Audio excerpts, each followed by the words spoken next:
एक छोटे से गांव में रामू नाम का एक साधारण किसान रहता था। मिट्टी का छोटा घर, आंगन में तुलसी का पौधा और घर के बाहर बंधी 2 गायें। हर सुबह सूरज निकलने से पहले रामू उठ जाता और दूर रेडियो पर गाना बजता। रामू मुस्कुराते हुए खेत की ओर निकल पड़ता। उसकी पत्नी गीता पीछे से आवाज लगाती, सुनिए जी, खाना कहाँ पर खाइएगा, खेतों के पास या घर पर ही?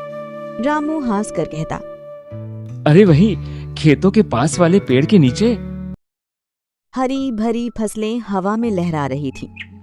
रामू अपने बैलों के साथ खेत जोत रहा था। पास के किसान बातें कर रहे थे। रामू भाई, इस बार फसल बड़ी अच्छी लग रही है। बिल्कुल भाई, मेहनत सच्ची हो तो धरती माँ कभी खाली हाथ नहीं लौटाती।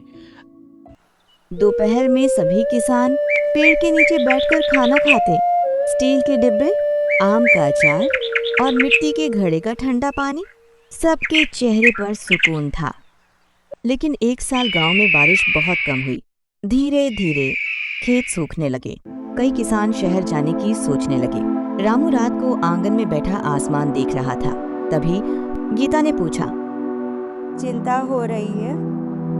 रामू धीरे से बोला, हाँ, अगर फसल खराब हुई तो हम सबका क्या होगा? परिवार का भरण पोषण, बच्चों की पढ़ाई कैसे होंगी? फिर भी अगले दिन वह उम्मीद लेकर खेत गया।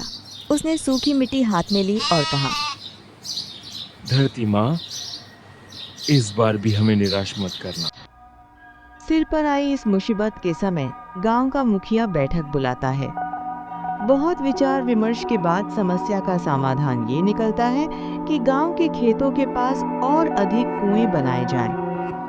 और फिर क्या था, गांव वाले मिलकर कुएं खोदने लगे। सब एक दूसरे की मदद कर रहा था। तभी रामू बोला,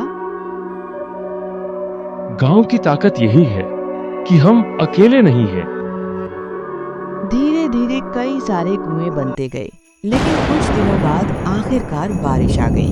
पूरा गांव खुशी से झूम उठा। बच्चे बारिश में नाच रहे थे। शाम हुई तो पूरा परिवार घर के बाहर खाट पर बैठा था। रेडियो पर पुराना गीत बज रहा था। हल्की ठंडी हवा चल रही थी। रामू मुस्कुराकर बोला,